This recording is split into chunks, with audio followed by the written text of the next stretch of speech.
Good afternoon, class 7. Today we are going to have a discussion on chapter first. You can see that we have finished unit first.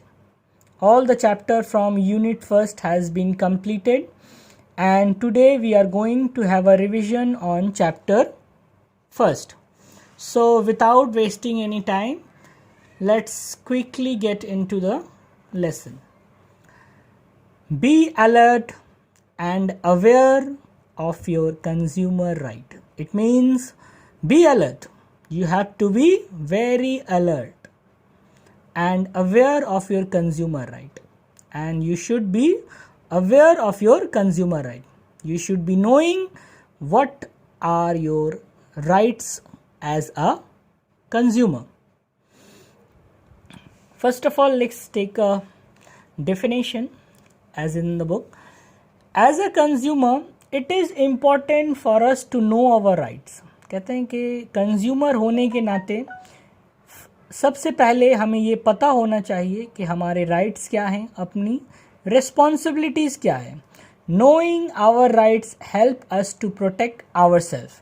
कहते हैं कि if we know our rights, अगर हमें अपने rights पता होंगे तो हम अपने आप को बचा सकते हैं. एंड आवर डियर वंस, और अपने डियर वंस को भी बचा सकते हैं. मतलब हमारे जो चाहने वाले हैं, जो फ्रेंड्स हैं, रिलेटिव्स हैं, उनको भी हम चीटेड होने से बचा सकते हैं. So as we all should know what are consumer rights. In simple words, what is the definition of consumer rights? The definition of consumer right is the right to have the information about the quality, about the quantity, purity, price and standard of goods that we buy from the market. कहते हैं कि जब कोई चीज़ आप बाज़ार से ख़रीदते हैं तो आप उपभोक्ता बन जाते हैं. मतलब now you are a consumer. So as you consumer, कि अगर आप एक उपभोक्ता हो तो आपको उस सामान के बारे में, उसकी क्वालिटी के बारे में, उसकी प्योरिटी के बारे में, उसकी प्राइस के बारे में, स्टैंडर्ड ऑफ क्वालिटी के बारे में आपको पता होना चाहिए. As it may be the case, but the consumer is to be protected against any unfair practice of trade. अगर आप कंज्यूमर होंगे तो आप किसी भी चीटेड होने से खुद को और अपने डियर वंस को बचा सकते हैं. So it is very essential for all the consumer to know their rights.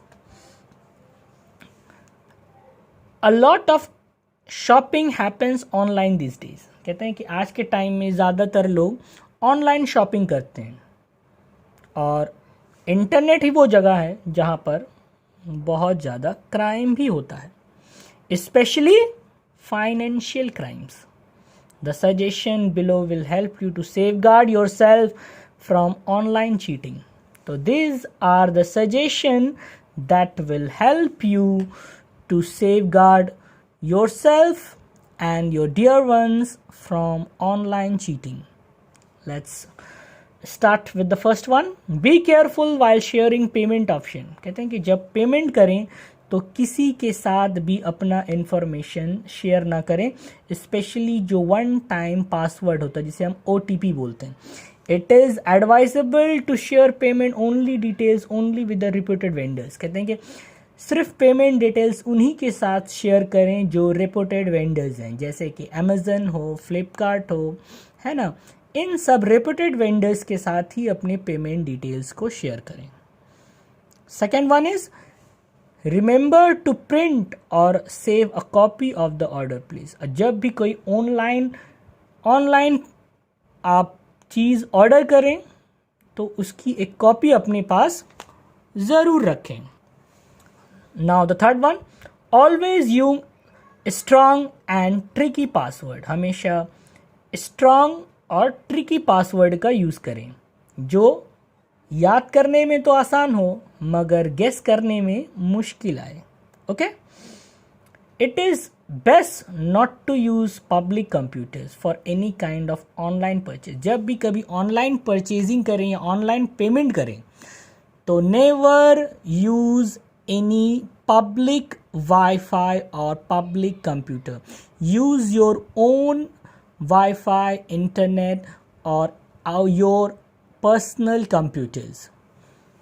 Last, always check bank statement and notification. हमेशा अपने बैंक स्टेटमेंट और नोटिफिकेशन को चेक करते रहें जब भी कभी आप ऑनलाइन पेमेंट करें या ऑनलाइन सामान मंगाएं। Okay, in the next section there is a below questions about test the knowledge of the same. There are few things that we need to keep in mind while purchasing a product. कहते हैं कि जब कोई हम product को खरीदते हैं तो हमें उस कुछ चीज़ों का ध्यान रखना चाहिए. There are few things that we need to keep in mind while purchasing a product.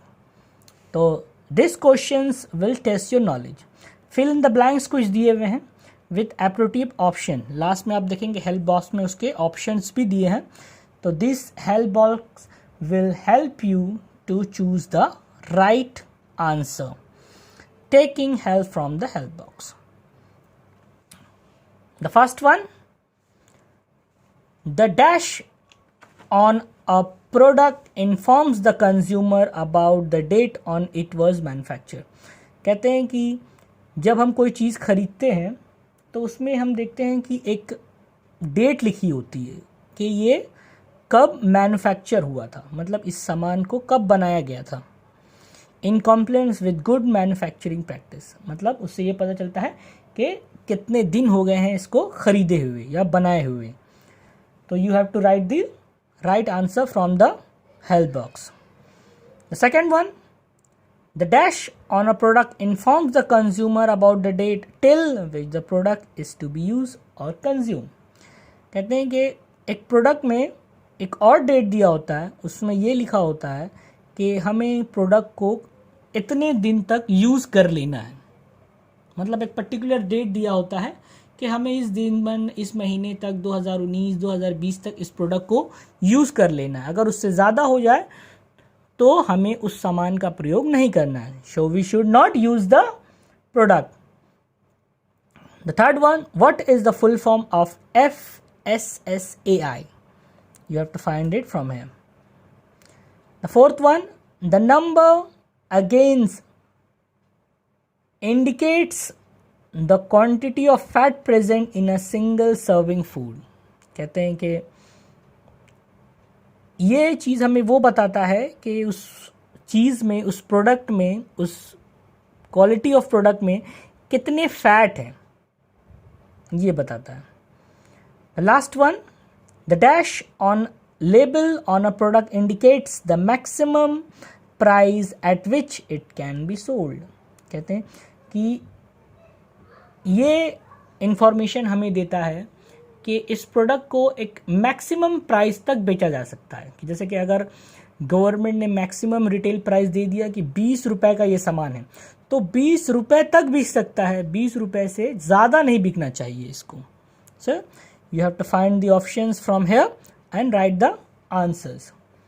I think that's conclude the chapter first of revision and there is a did you know option. Jago Grahak Jago is a consumer awareness program by the Ministry of Consumer Affairs to help the Indian consumer to know about their rights. कहते हैं कि एक जागो ग्राहक जागो एक consumer awareness programme है जो कि भारत सरकार ने चलाया है. वो ये बताने के लिए कि उपभोक्ता अपनी जिम्मेदारी, अपने हक को जाने कि उनके क्या राइट्स हैं और क्या रिस्पॉन्सिबिलिटी है. और ये मेरे ख्याल से सबको पता होना चाहिए. Okay, thank you class.